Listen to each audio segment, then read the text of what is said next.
waxaan idinkugu bishaareynaayaa laakiin inay hadda joogto dawlad diyaar u ah xuquuqdiina inay joogtayso laakiin xuquuqda askari walba si loo joogteeyo sidii aan hore u iri haddana aan ku soo celinayo askari walba waa inuu diiwaan gashan yahay number leeyahay meeshii lagu og yahay uu ka shaqeeyo si loo kala duwo kuwa shaqeeya iyo kuwa aan shaqayn askari walba oo loo diraayo shaqo ama khatar loo diraayana waa in loo dhammaystiraa agabkiisa si loogu dhammaystiro waana ciidanka xoogga dalka Soomaaliyeed ay leeyihiin maamul hufan kala dambeeya oo ka madax bannaan musuqmaasuq hadii Ilaahay yiraahdo haddii ay jirto niyad xumo waxaan rabaa inaad qalbigiina adkaysataan askarta walaalihiina oo idinka horeysay oo shaqada bilaabay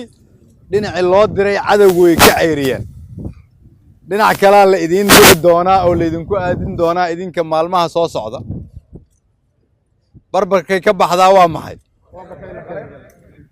dhinaciina yaanay dabayl ka imaanin sababtoo shaqada ah haysaan hooyooyinkiin iyo aabbayaashiin iyo walaalihiin iyo caruurtiina iyo jiritaanka ummadda Soomaaliyeed iyo mustaqbalkeena iyo cadow ku soo duulay ciideena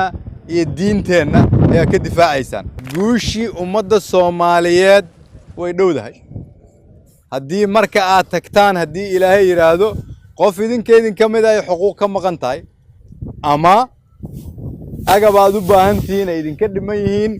waa kan taliyo odawaay aniga toos ah ila soo xiriiro taariikhdii la soo dhaafay marka aad ha ugu mashquulina